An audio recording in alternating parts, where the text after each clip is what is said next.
Hugh Merriman.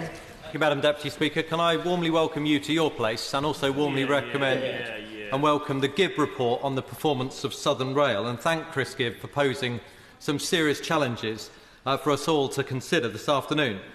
And can I focus on a couple of those proposals before turning my attention to what the report outlines as the primary cause for the system integrity to fail, namely the industrial action and the illogical position taken by the rail unions and their members.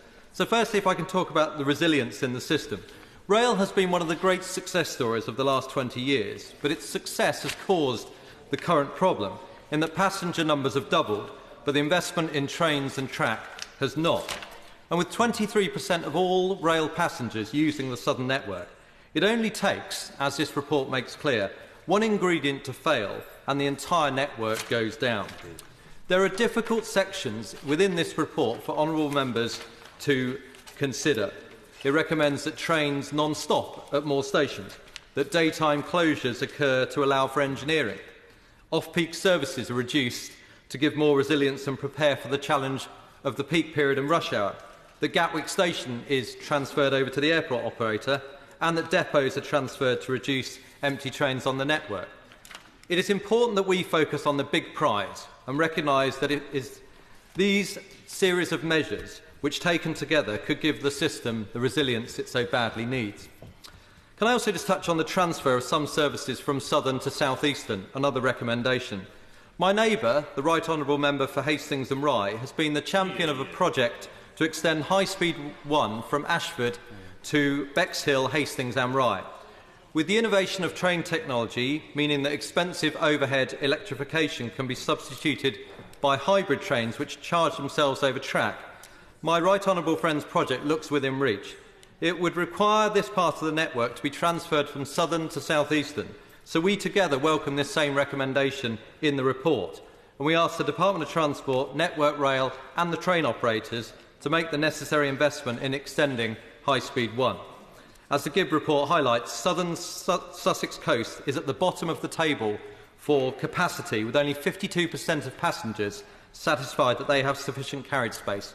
We badly need to extend High Speed 1 to improve the experience. But can I touch on the industrial action? Madam Deputy Speaker, having a seat on the Transport Select Committee for the last term, a constituency which is reliant on Southern services to get people to work and college, and a season ticket on Southern for the last 10 years, I have witnessed the illogical and devastating impact which this industrial action has caused. And I say illogical because no drivers or second crew members are losing their jobs. Indeed, as we've heard, an extra 100 second crew members have been recruited and will only operate without a second crew member in exceptional circumstances, such as the second crew member being stuck on another part of the line. Secondly, no employees are to lose pay. The train drivers are indeed being offered a 23% pay rise to take their 4-day, 35-hour week to £60,000, and most will earn £70,000 by working the 5th day. Thirdly, the crew are not being asked to do anything novel. This dispute is allegedly about a driver controlling doors, but as we've heard, 30% of our rail network has run in this manner for over 30 years, and many of those trains have no second crew member at all.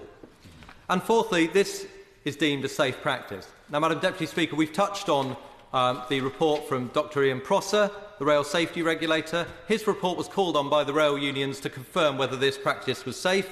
He did just that.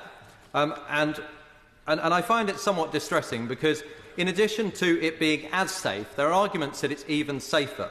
When looking at Merseyrail, which has been factored, the coroner, at an inquest following a death of a passenger who fell onto tracks, recommended that the operation be focused within one person. So this indeed could be safer as a result because you have the driver controlling the doors and the movement of the train. And that links me on to another matter which again could be argued it's even safer.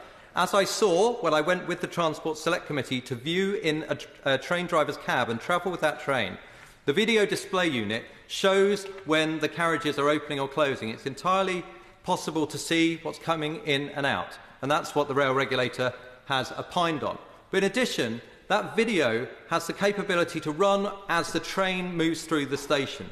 At the moment, a conductor cannot see what occurs on the platform once the doors have closed. But unfortunately, that video operation is not being used, and it should be. So this can be even safer than the current practice. But whilst it's a lack of logic that's frustrating, it's the devastating impact on individuals, families and businesses which distresses me the most. Passengers have lost their jobs because they can't get to or from work. They've lost earnings because many, earning less than £49,000, cannot commute to London for increased wages, and they've lost precious time with their family, which they will never get back. The economy, much of it based on travel and tourism in my area, has lost £40 million. Public services have suffered because essential workers cannot get to hospitals and schools, or will not relocate to our region because they'll be unable to do so. That means that tax yields go down as well. And for those, including the party opposite, to call for the protection and investment of public services on the one hand, whilst supporting its denigration via this strike on the other, is rank hypocrisy and a disgrace. I welcome this report's findings, and I very much hope we can put them in place and the unions will cease their pointless action.